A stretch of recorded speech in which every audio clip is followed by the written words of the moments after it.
And welcome to Mathness and More. Today, we're going to be learning about Chapter 4, the Tour of the Cell.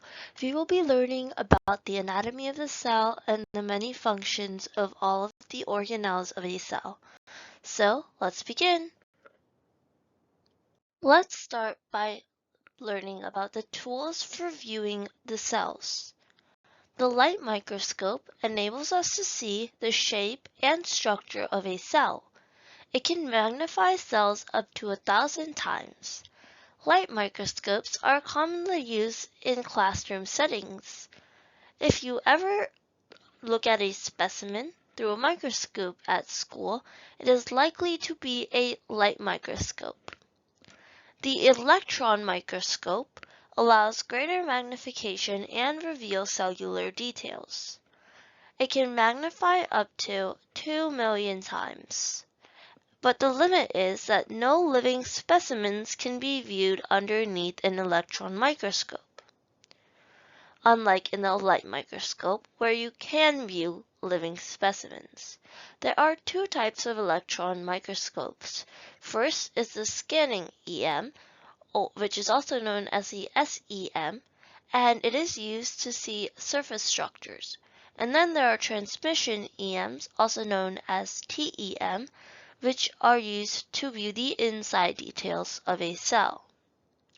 In figure 4.1c, you see an image of a scanning EM. This is an image that you'll find from a scanning EM.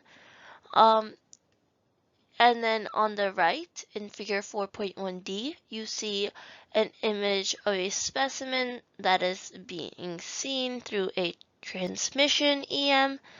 And on the bottom in figure 4.1b, you see an image of a specimen that is being seen through a light microscope. Let's look at the cell theory. The cell theory states that all living things are made of cells. Cells are the smallest unit of life, and they have to have at least one cell to be considered alive. So in other words, all living things have at least one cell in order to be considered alive. New cells come from the division of existing cells. You have to split cells to grow, and you also have to make a new cell to heal and replace old ones. What about viruses? Are they considered living? Well, no. And so why is this? This is because they do not have cells and they can't reproduce on their own. So they have to reproduce using their host bodies. They use nutrients and other components to reproduce, even though they have their own genetic components. So now let's look at the relative sizes of cells. Why must a cell be small? A small cell allows a workable surface area to allow nutrients and waste to cross per its volume. In other words, a cell can't get too big for its own good. So now let's look at the cubes at the bottom. On the first 1 by 1 cube, we see that the surface area is 6 centimeters square, the volume is 1 centimeter cube, and the ratio from the surface area to volume is 6 to 1. On the next cube, that is 2 by 2, we see a 24 centimeter square surface area, an 8 centimeters cubed volume, and the ratio is 3 to 1. And then we look at the 3 by 3 by 3 cube, whose surface area is 54 centimeters square, the volume is 27 centimeters cubed, and the ratio is 2 to 1. So now we notice that the 1 by 1 by 1 cube's ratio from surface area to volume is the greatest.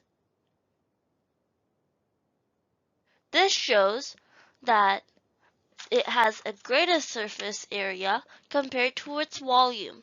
The greater the surface area to volume ratio, the more benefit to the cell because it allows more space to allow nutrients to cross in through its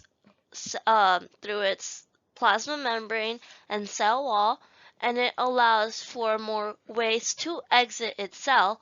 Therefore, the greater the ratio from surface area to volume, the more beneficial to the cell.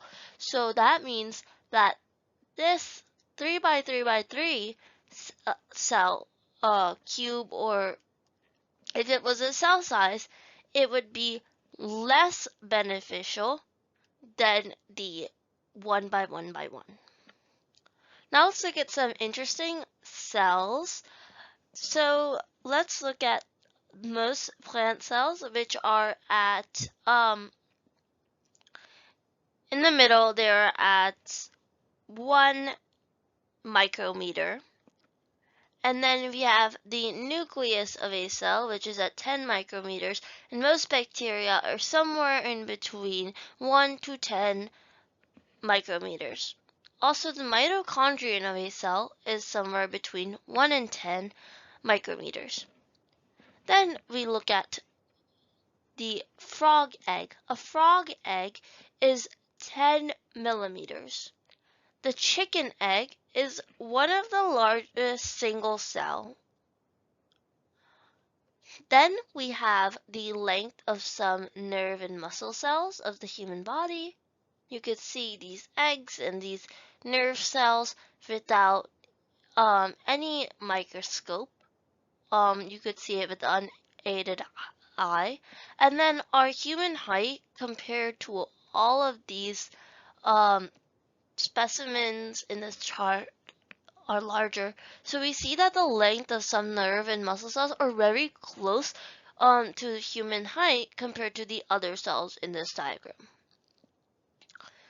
Then we see some of the mycoplasmas, which are the smallest bacteria, and they're less than 1 micrometer. They are close to 100 nanometers.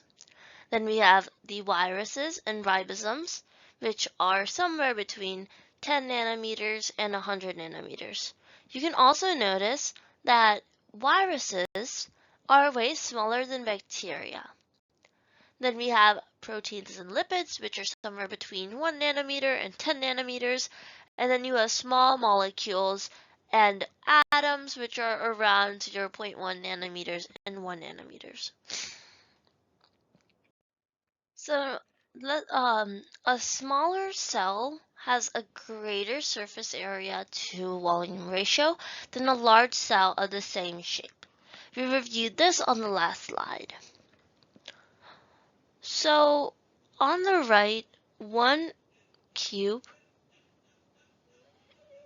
is this size. So this is 1 cube. And on the right, the whole cube is measured. So on the left, you notice that the surface area of 1 large cube is 5,400 micrometers squared. And the volume of the cube in total is 27,000 nanometers cubed. So the ratio is 0.1 to 1. On the right, the cube that you see, the total surface area of the 27 small cubes is 16,200 micrometers squared.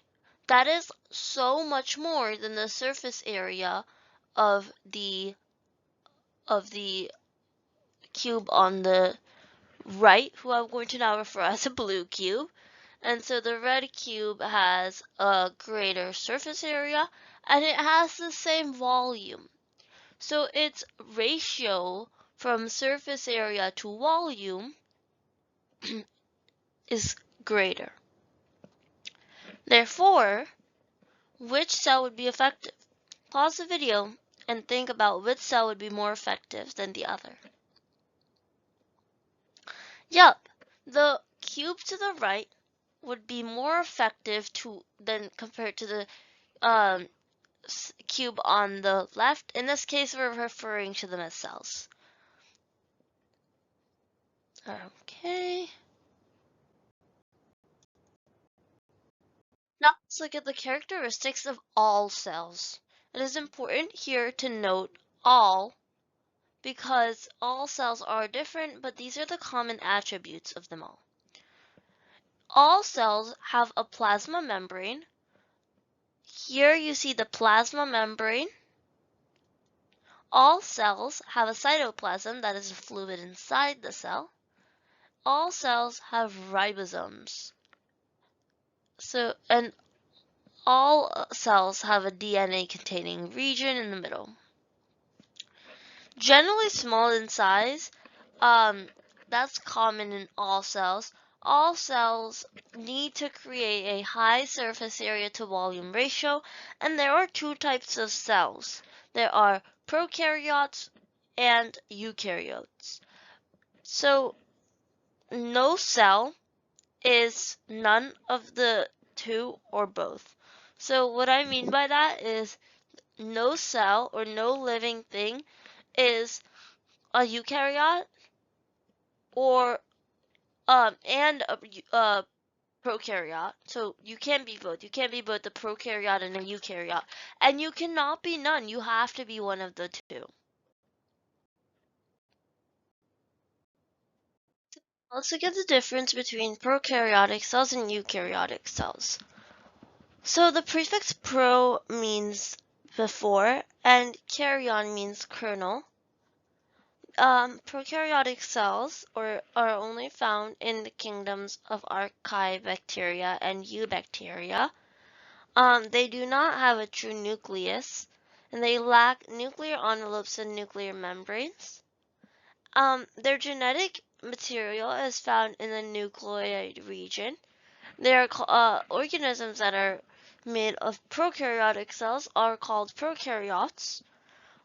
They evolved first and they're very small, and they do not have any membrane-bound structures. And their ribosomes are their only organelle.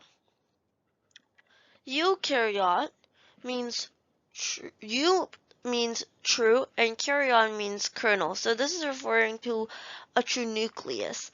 They are found in all the other kingdoms. They're found in the animal kingdom, the plant kingdom, the fungi kingdom, and the protist kingdom. And all but yeast are eukaryotes in the fungi. And all but one protist is a eukaryote. They do have a true nucleus, and they are bounded by a nuclear envelope and a membrane. Their genetic material is found within the nucleus, and they are called eukaryotes. So living organisms that are made of eukaryotic cells are called eukaryotes. They evolved much later and are larger in size, and they contain a cytoplasm with a nucleus and membrane-bound organelles.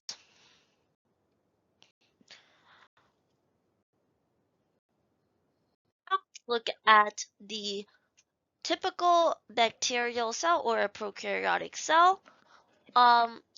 So, so here are two diagrams of a prokaryotic cell. This is on the right is an image of a real cell under a TEM, and on the left is a typical rod-shaped bacterium. So we see both of their nucleoid region around here in the left and around here on the right cell. I'm gonna make this more detailed, like around here. You also see ribosomes. This is a ribosome here, and the ribosomes of the rod-shaped typical bacteria is right here. And then you see a plasma membrane. The plasma membrane is the inside kind of like a wall that can keeps all of the organelles in it. And here you also see the inside membrane, the purple one, that I'm now tracing over is the plasma membrane. We also have a capsule. This is the outermost protective layer. So it's on the very outside, And then there's also a cell wall, which is in the middle of the plasma membrane and the capsule. We also have flagella. Flagella are found only in some bacteria, and they allow the bacteria to move. And then we have pili or fimbriae. You can see that on this, on the leftmost bacteria, and these little hairs that you see are pili, but they're also known as fimbriae. And these allow these bacteria cells or prokaryotic cells to stick or attach to different objects. So the bacterial cell wall is destroyed by penicillin, and that is how we destroy bacterial infections. We don't have cell walls ourselves, so there is no damage done to us, but bacterial cell walls are damaged by penicillin. And capsules and pili help in the attachment, for example, to teeth or soil. So now let's look into a eukaryotic cell. These are way more complex, as you see, and this is because they contain more organelles. So let's start by looking at the nucleus. The nucleus is located in the center of the cell. You can see it in purple here. And in the middle of the nucleus, you can see the nucleolus. Here is the nucleolus right in the middle of the cell. It's a bit darker, but it's not seen as well. Then you have the rough ER or rough endoplasmic reticulum around the nucleus. And you also have a smooth endoplasmic reticulum around the nucleus. The difference between the two is that the rough endoplasmic reticulum, which is found around here, you can see red dots on them, which are ribosomes. And smooth endoplasmic reticulum that you see here does not have any ribosomes on it. Here, the bean-shaped organelles that you see, the two orange ones, are the mitochondria. You see the Golgi apparatus here. You see the plasma membrane around the cell. And then you see some peroxisomes, some centrals here. And then you see a lysosome here. And you see a flagellum. So all the four that I went over right now are not in most plant cells, although they are in animal cells. Not all animal cells. We won't find a flagellum in all animal cells, but you generally do find a lysosome, a central, and a peroxisome in all animal cells. We then also have parts of the cytoskeleton that we will go over. And you can see a microtubule here. And then you see an intermediate filament right here, and you see a microfilament around here.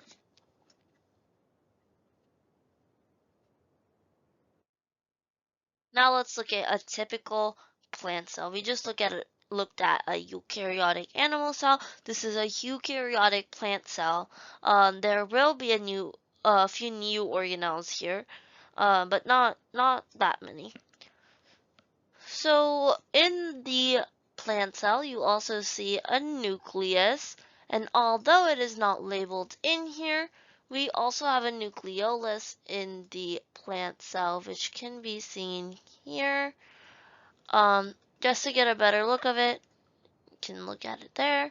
Um, you also see the mitochondrion, which looks the same. Yes, both animal and plant cells have mitochondrion. You see a peroxisome because some plant cells do have a peroxisome, and peroxisomes are actually found in both animal and plant cells. It is the centrioles and lysosomes and flagellum that are generally not found in plant cells. The reason for not having a flagellum in plant cells is that they don't need to move as much. Some animal cells do have to move. So we see the mitochondria and peroxisomes. Then we look at the plasma membrane. Yes, cells also have plasma membranes along with their cell walls. So here you see a cell wall. The cell wall is the outer part, the brownish part that you see, and the plasma membrane is inside the cell wall, the blue one that you see. Then we look at the smooth endoplasmic reticulum. Same deal with the smooth and rough endoplasmic reticulum as we discussed in the animal cells. The rough endoplasmic reticulum have ribosomes, while the smooth endoplasmic reticulum do not have any ribosomes on them. So we next look at a central vacuum. You might be like, wait a second, aren't there vacuoles in animal cells? Well, yes, there are. So um, looking at this, we see a central vacuole here. In the animal diagram that we looked at, there was not a central vacuole, but because animal cells do not have central vacuoles, they have vacuoles, but we didn't get to see a vacuole in the animal cell either. A vacuole in an animal cell, so I'm just going to draw a C so that we know this is for the animal cell and that it is not concerning the plant cell. A vacuole is generally smaller. It kind of looks like a lysosome, and there are multiple. There is not just one vacuole. There are more than one vacuoles in an animal cell. So next we look at the Golgi apparatus. The same deal with the Golgi apparatus here. Now let's look at some components that are not in animal cells. As we discussed, the central vacuole isn't in an animal cell, but vacuoles are. Chloroplasts are not in an animal cell. Chloroplasts help a cell to perform photosynthesis, which we will learn in the future in chapter 7. And then we also discussed the cell wall, which is not in animal cells. So the cytoskeleton of both the animal cell and the plant cell are the same. Now let's look at the organelles in the endomembrane system.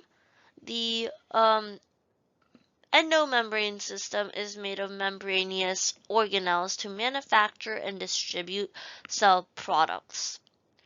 The nucleus, which you see right here, the purple sphere that you see that has been cut, is a nucleus. The nucleus is the largest organelle. It has a double-layered nuclear envelope around its pores, and around it are pores. So here you see the nucleus, and you see red pores around the nucleus, all around it. The nucleus contains DNA and directs all cell activities. It is like the brain of a cell. Let's look at smooth endoplasmic reticulum, also known as ER. These organelles synthesize lipids, and they process toxins and drugs in the liver cells. They also store and release calcium ions into the cells, particularly of the muscle cells. So the ribosomes that we saw in the rough ER are not stuck to the membrane of a smooth endoplasmic reticulum. Ribosomes and messenger RNA come out of the nucleus, and ribosomes are made in the center of the nucleus. Messenger RNA is a photocopy of the DNA. Of course, the nucleus cannot send out the DNA. It is very important to be protected, and that's why you send out messenger RNA, because they have the same instructions. Think of it as a recipe. If a chef has a recipe, they will most likely share copies of the recipe with other chefs around the world, and they will not usually share the original copy. The nucleolus makes ribosomes. And rough ER doesn't have the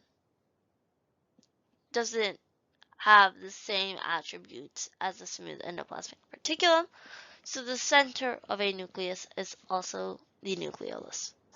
The rough ER, which is attached with ribosomes and makes proteins.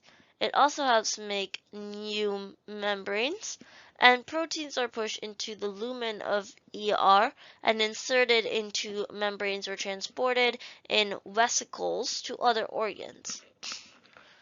So let's look at the image.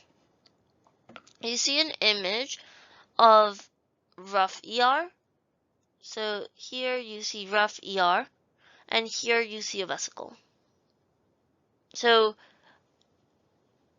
what happens is, this is your whole rough ER, and so it processes a polypeptide. So from the ribosome, it's processing a polypeptide chain, as we learned in the last chapter, and it's making a protein. What happens is, this portion of the rough endoplasmic reticulum buds off of itself. And what it does is it creates a vesicle, and this secretory glycoprotein is now inside the transport vesicle. So what we process in the rough ER, the final product is right here, and it buds off inside the transport vesicle and is transported to other cell organs. The organelles of the endomembrane system. The Golgi apparatus, usually near the nucleus, modifies, sorts, and packages and ships cell products. It has stacks of membranous sacs, which receive ER products. Then it ships those products off to the other organelles or to the cell surface for export. So here you will see the Golgi apparatus in this image of a TEM, and inside this transport vesicle, you see it right here, and these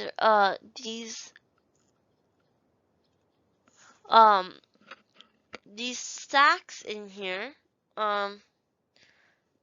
the skinny membrane pouches right here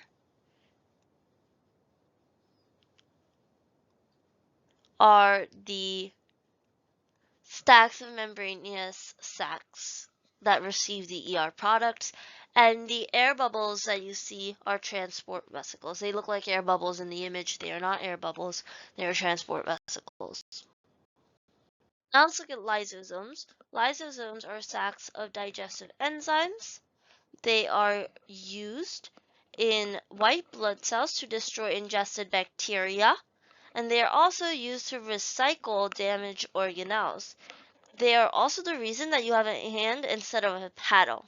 You might be wondering how, but before you're born, you have skin between all your cells. And what these lysosomes in your cells do is that they eat up all that skin. So now you're left with fingers and not just a paddle. They are also the reason behind the metamorphosis of certain animals, such as the tadpole and caterpillar, and abnormal lysosomes can be fatal. For example, they can cause Tay-Sachs disease in babies. This is when lipids form in the brain of babies and their cells aren't able to break those lipids down. So slowly their brain function decreases. And the last organelle of the endomembrane system are vacuoles. These vacuoles contain food and waste and etc. Plant cells contain a large central vacuole, which helps with the digestion and storage. Some protists have contractile vacuoles to pump out excess water. So let's look at the contractile vacuole of a cell on the right. This is a paramecium, and you see a contractile vacuole both here. This whole thing is a contractile vacuole, and this is a better image of a contractile vacuole. So here you see kind of like pipes. So these little lines here that you see, they're like pipes. And what they do is that they transport water into this center contractile vacuole, and then it empties all its water out of the cell. So this helps paramecium or other protists that live in fresh water and absorb water, because if they have too much water inside them, they will explode. And we don't want that. So that's why they have contractile vacuoles to pump out all the excess water that they do not need. And so the organelles of the endomembrane system, they're all interconnected structurally and functionally. So let's look at just a diagram of the organelles of the endomembrane system. This will simplify the diagram down a bit. Here you see the rough ER. And what it does is it transports a vesicle from the ER to a Golgi, and then the transport vesicle from the Golgi to plasma membrane is sent out. The other thing that could happen is that from the transport vesicle from the ER to Golgi, the transport vesicle goes to the Golgi, and then it goes to a vacuole. Or the transport vesicle from the Golgi can go to a lysosome. So any of the possibilities. Look at the energy converting organelles. There are two. There are the mitochondria and chloroplasts. The mitochondria release energy from food. They do this through cellular respiration, which is the burning of food to make ATP for cellular work. You will learn about cellular respiration further in Chapter 6. The mitochondria are found in all eukaryotic cells, and they have their own DNA, RNA, and ribosomes. They can reproduce themselves, and they have maternal lineages through mitochondrial DNA sequences. Chloroplasts are the other energy converting organelle. These convert solar energy to chemical energy, which is glucose, and they do this through the process of photosynthesis. You'll learn about more details about photosynthesis in Chapter 7. These chloroplasts are found in plants and a few protists. They also have their own DNA and can reproduce on their own. Other plastids, also with their own DNA, are the chromoplasts, which are found in xanthophyll and keratin. Xanthophyll is a red dye, and keratin is an orange dye found in plants, and amyoplasts, which are starch storages. Potatoes, for example, are packed with amyoplasts because they are full of starch. ATP is also known as adenine triphosphate, and on the left you see the inside of a mitochondria. The mitochondrial matrix is found inside the mitochondria, and the inner membranes make up the mitochondrial matrix. These allow for more surface area, and in nature you find that many times things are folded to provide more surface area. Now let's move on.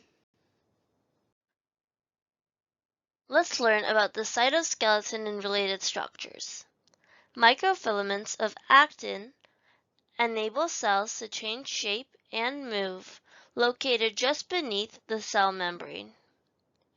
Intermediate filaments reinforce the cell and anchor certain organelles. Microtubules provide rigidity and anchors for organelles and act as tracks for organelle movement. Clusters of them compose cilia, flagella, centrioles, and these are only found in animal cells. The cilia, flagella, and centrioles. Microtubules make up the cilia, flagella, and centrioles. Microtubules are 3 times the size of microfilaments, and they make up all proteins. On the left, you see the actin subunits, and these microfilaments of actin look like a chain here. The intermediate filaments are found right here. They look like ropes, and the microtubules, as you can see, are the largest of all 3 of them, and they look like spirals. Cilia and flagella move when microtubules bend. Eukaryotic cilia and flagella are locomotor attachments to certain cells. Cilia and airway beat up to get trapped dirt and dust out of your system. These are destroyed by smoking. The chemicals in, for example, cigarettes, cigars, and vapes paralyze cilia, and therefore the smoker is not able to get trapped dust and dirt out of their system. In order to get all of these particles out of their system, they have to cough very often and in a very harsh manner. Clusters of microtubules drive the whipping action of these organelles. There are 2 types of arrangements of these clusters. One type of cluster is the 9+2 arrangement, as you see in the image here. You see on the inside there are central microtubules, and there are 2 of these. And then you also see 9 doublets of the microtubules. Here are the 9 doublets that you see. I'll go circle around them. So everything in the blue, in this light blue, are the 9 doublets. So I'm going to highlight over them so that you can see. And then in the middle are the central microtubules. That's why that is a 9 plus 2 arrangement. On the bottom, you see a basal body.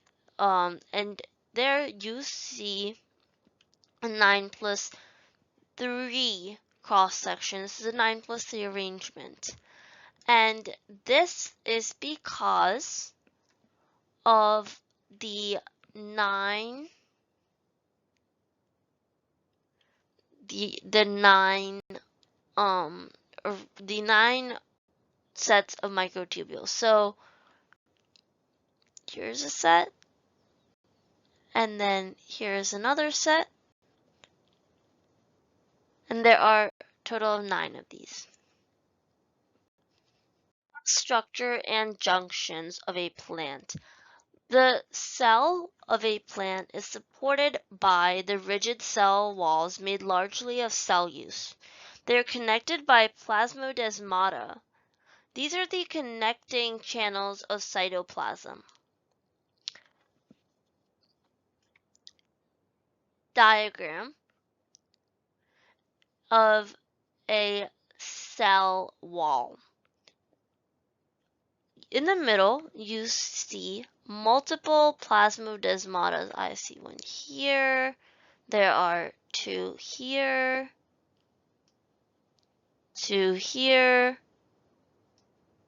1 here, 1 here. There are multiple. And what these do is that they allow plants to share nutrients, water, and other substances through the cell wall. So different cells can now connect and share substances. So on the bottom, you see the layers of one plant cell wall right here. This is a layer. These are some layers of the cell wall, and then there are layers here. Okay, and then there is cytoplasm on the left and cytoplasm on the right, and in the middle we see a plasmodesmata, which is like a bridge you could think of. The cell surfaces and junctions of an animal cell. The animal cells are embedded in a extracellular matrix, and in this, their cells bind together into tissues. The types of animal cell junctions include the tight junctions, which bind together cells together into leak-proof sheets. These are used in the intestines, for example. Next are the anchoring junctions, and they link animal cells into strong tissues like junctions, and they are found in skin. They are the strongest link. Then we have gap junctions. These allow substances to flow from cell to cell. They are found in the heart muscle, and they are very similar to the plasmodesmata of a plant cell. In the image to the right, you can see at the top, the tight junctions are located here. And then you see the anchoring junctions, which are located here.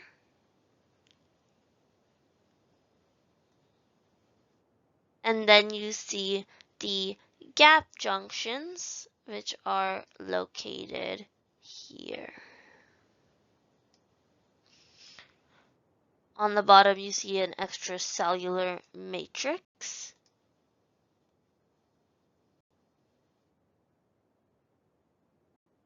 Right there. And there are plasma membranes of the adjacent cells being shown as well. So this chart is a short summary of the functions of each cell. It will help you review for your test. You can pause the video, review it, and if you have any questions, you can put them down in the comments. Or a very interesting theory, the endosymbiont theory, and the origin of eukaryotes. How are prokaryotes and eukaryotes related? Well, plastids, which are chloroplasts, and mitochondria evolved from prokaryotes that came to live inside larger host cells, and they did this through symbiosis. The host and its symbionts are thought to be ancestors of modern eukaryotes. The endosymbiotic theory is supported by the following. Some prokaryotes live inside eukaryotes. Plastids and mitochondria have certain similarities with bacteria. For example, they have the same shape of DNA. They're about the same size, and they contain circular DNA. They reproduce by binary fission, which means they split into two to reproduce. They make some of their own proteins. They have ribosomes, similar to prokaryotic ribosomes, and they depend on host nuclear genes to supply information for making some of the proteins. Here is a short summary of the endosymbiosis theory. You can also review this, and you can write this down in your notes. And if you have any questions, please feel free to comment in the comment section below. So the next slide will be the review. While you're noting this down, please keep in mind that you can print the student version of this lecture, and those are note shells which will help you throughout the lesson. And we have these provided in all our AP Bio lessons. You can go down to the comments, find a review Kahoot, and you can find the empty note shells which will help you follow along with this presentation. And that way you won't have to write down that many notes. And you can review before your test. Thank you for watching, and please follow up for the Chapter 5 lesson on diffusion and osmosis.